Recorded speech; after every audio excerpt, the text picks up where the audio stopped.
오늘도 우리 사는 이야기 찾아주셔서 감사합니다. 사연자분이 보내주신 이야기 시작해볼게요. 안녕하세요. 저는 벌써 이혼을 경험한 여자입니다. 이혼도 문제지만 사람이 돈 앞에서 어디까지 치졸해지고 찌질해질 수 있는지 정말 그 바닥을 본 것 같네요. 저는 대학을 졸업하고 한 회사에서 인턴처럼 근무를 했는데 인턴이 끝나면 정규직으로 채용해준다는 약속과 달리 1년씩 재계약을 하게 되었고 결국 버티지 못한 저는 30이 다 되어가는 나이에 공무원 준비를 하게 되었습니다. 신랑은 공무원 시험 준비를 하며 알게 되었고요. 독서실을 꾸준히 다니다 보면 독서실을 다니는 사람들의 패턴이 어느 정도 보이거든요. 굳이 관심을 두지 않아도 말이죠. 신랑은 늘 같은 시간에 나와서 비슷한 시간에 밥을 먹고 독서실을 마감하는 새벽까지 공부를 하다가 집으로 갔습니다. 저와 패턴이 비슷하다 보니 종종 마주치더라고요. 그래서 그러려니 하고 넘겼는데 한날 신랑이 도시락을 먹고 있는 저에게 와서 말을 걸었습니다. 저기요. 네? 매일 비슷한 시간에 식사하시는 것 같은데 혼자 드시면 심심하지 않으세요? 그렇기도 하죠. 그럼 같이 밥 먹을까요? 그렇게 신랑과 매일같이 밥을 먹으며 서로 준비하고 있는 공부에 대한 이야기도 하고 종종 카페에 가서 공부도 했습니다. 환경이 바뀌니 뭔가 공부가 더 잘 되는 느낌도 있었고요. 그렇게 연애와 공부를 하다가 시험을 쳤고 둘 다 사이좋게 시험에 떨어졌습니다. 사실 연애하느라 공부에 소홀했던 거 사실이니까요. 그리고 그 다음에 신랑은 합격, 저는 또 불합격을 했고 저는 2번 떨어지고 나니 더는 공부를 하기 싫고 돈을 벌고 싶었는데 신랑이 여태 공부하고 쏟은 시간이 아깝다고 한 번만 더 해보라는 격려에 결국 3번째 시험을 쳤습니다. 그런데 또 보기 좋게 떨어지고 말았어요. 저는 안 되는 거 이 정도까지 했으면 포기할 때도 됐다 하고 마음먹고 회사에 취직을 해서 일하기 시작했습니다. 신랑은 저와 데이트 중에도 종종 제가 한 번만 더 했으면 바로 합격했을 거라며 굳이 추억하고 싶지 않은 추억을 되추기도 했으나 나쁜 의도로 하는 말이 아니다 보니 신경 쓰지 않고 지나갔어요. 그리고 나이가 나이다 보니 자연스럽게 신랑과 결혼을 하게 되었습니다. 처음 상견례를 하던 날 시부모님은 공무원 아들에 대한 자랑을 엄청 하셨고 저희 부모님은 그저 묵묵히 듣기만 하면서 상견례를 끝냈습니다. 저희 부모님은 결혼도 신혼집도 다 제가 원하는 대로 해주셨기 때문에 신랑이 집을 해오면 거기에 맞게 혼수를 해주겠다고 이야기를 했고 신랑도 사회에서 자리를 잡은 지 얼마 되지 않아 저는 결국 작은 전셋집에 들어가게 되었습니다. 그리고 결혼 생활이 시작되었는데 생각보다 시댁이 공무원 부심이 있으시더라고요. 저와 결혼 후 처음으로 식사를 하는 날에도 밥을 먹고 같이 상을 정리한 뒤 따로 안방으로 불러서 이야기를 하셨습니다. 우리 아들이 봐서 알겠지만 입맛이 좀 예민해. 그래서 밥 먹을 때는 꼭 국이 있어야지. 안 그러면 소화가 안 돼. 네, 그런 건 몰랐었어요. 그렇지? 이게 곁에서 봐야 잘 아는데 아직은 잘 모를 거야. 그러게요. 그리고 아무래도 나란 일 하니까 밥은 꼭 신경 써서 챙겨다오. 아침을 든든히 먹어야 아들도 우리 며느님도 하루 동안 힘이 나지. 처음에는 그냥 같이 아침을 먹고 일을 가야지 둘 다 힘이 난다. 뭐 이런 정도로 거부감이 들거나 불편하진 않았는데 며칠이 지나자 전화가 와서는 아침은 먹고 출근하는 거냐, 아침도 안 먹고 가면 어쩌냐, 뭐 그런 이야기를 하시길래 저는 아침을 안 먹고 가서 기운 없을까봐 걱정하시는 줄 알았는데 한숨을 쉬더니 저보고 네가 문제가 아니라 나란 일 하느라 바쁜 우리 아들 밥도 안 먹고 가면 힘들어서 어떻게 일하냐고. 나란 일이 쉬운 게 아니라고. 그리고 너는 시험에 떨어져서 모르겠지만 정말 우리나라 엘리트들이 모여서 일을 하는 게 공무원이라고. 일반 회사랑 생각하면 절대 안 된다면서 이야기를 하더라고요. 그때부터 이상하다는 생각을 했는데 아예 말을 해두고 나니 말하는 게 편해지기라도 한 건지 전화도 자주 오고 특정 음식을 해서 주라는 등 선을 넘기 시작하시더군요. 그래서 한 번은 어머님이 이건 너무 도가 지나치다 싶어서 신랑에게 이야기를 했습니다. 당신 요즘 어머님이 나한테 자주 전화하시는 거 알지? 응?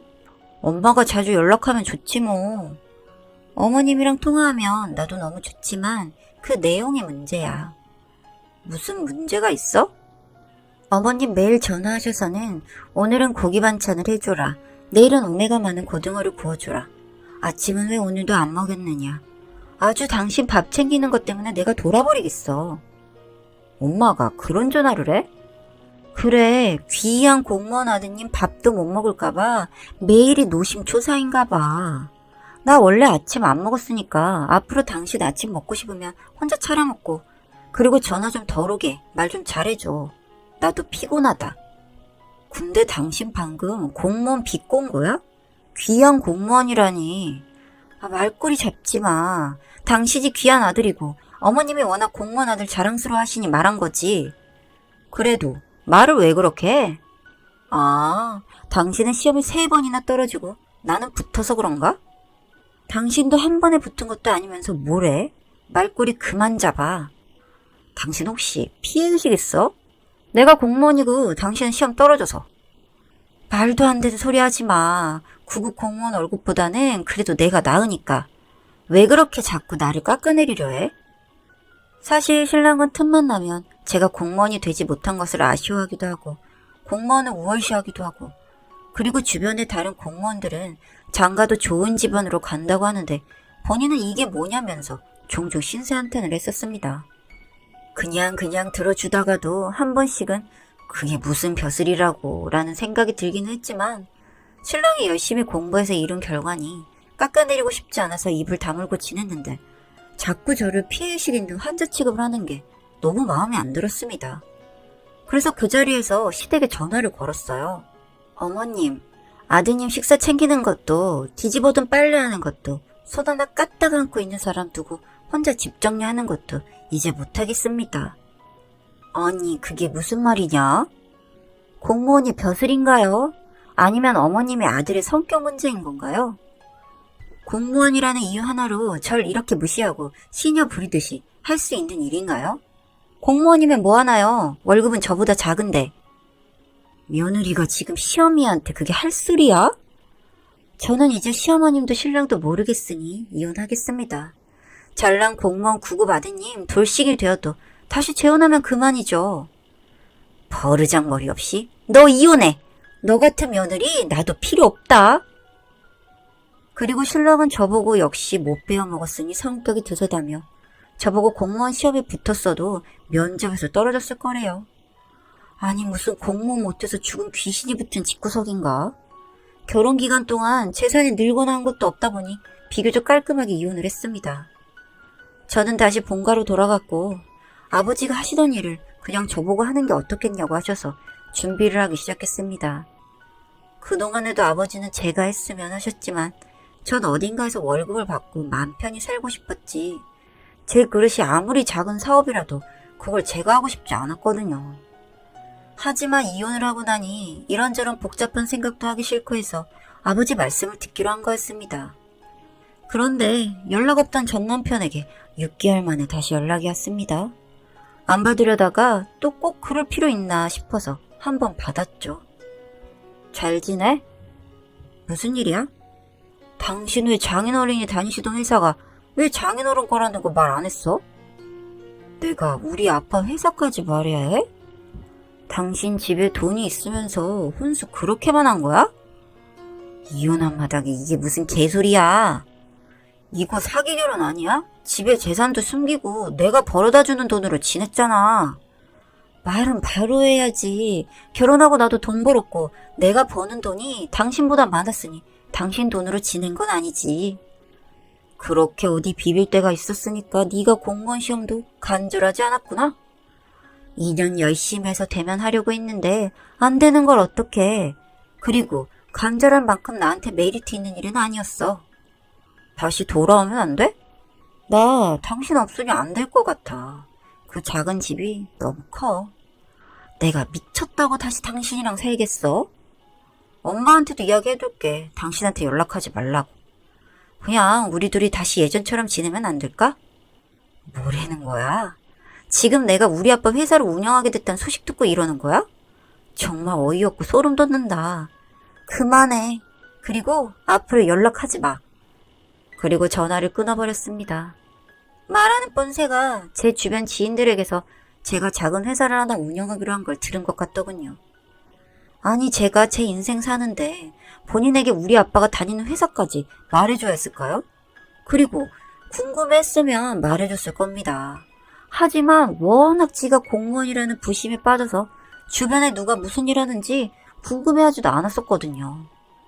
그동안 이혼하고 신나서 자기도 이제 집안 좋은 여자 만날 거라며 큰소리치고 다니더니 그게 쉽지만은 않았던가 보다 싶어 고소하더군요. 여튼 그 전남편이라는 인간에게 연락이 온 다음날 시어머니가 장문의 문자로 그동안 미안했다며 다시 본인 아들 좀 받아주라며 연락을 해왔습니다. 보고 헛웃음이 나고 어찌나 어이가 없던지요. 뭐라 할까 하다가 굳이 이런 인간들과 말 섞을 필요가 있나 싶어서 무시해버렸습니다. 말이야 바른 말이지. 나이가 30 중반에 월급 200 겨우 되는 사람이랑 누가 결혼을 하겠어요? 심지어 재혼인데. 그리고 공무원 좋다 이겁니다. 이것도 주변에서 와 부럽다 해줘야지. 지가 지 잘났다고 떠들어대고 무슨 자기 아들이 과거 급제라도 한 것처럼 으스대는 게 참 우습지 않나요? 누가 보면 사시행시 패스한 줄 알겠더군요. 여튼 결국엔 그 돈이 뭐라고 쪼르르 전화와서 후회한다는 말을 하는 게 인간의 밑바닥을 본 것 같아서 찝찝하네요. 이런 결과를 가져올 줄은 몰랐지만 아버지 회사 덕에 고소한 복수를 한 것 같아 요즘 밥도 맛있고 잠도 아주 잘 옵니다. 컨디션 최상이네요. 앞으로 전 또 열심히 살아야겠습니다. 더 배 아프게 만들어줘야겠어요.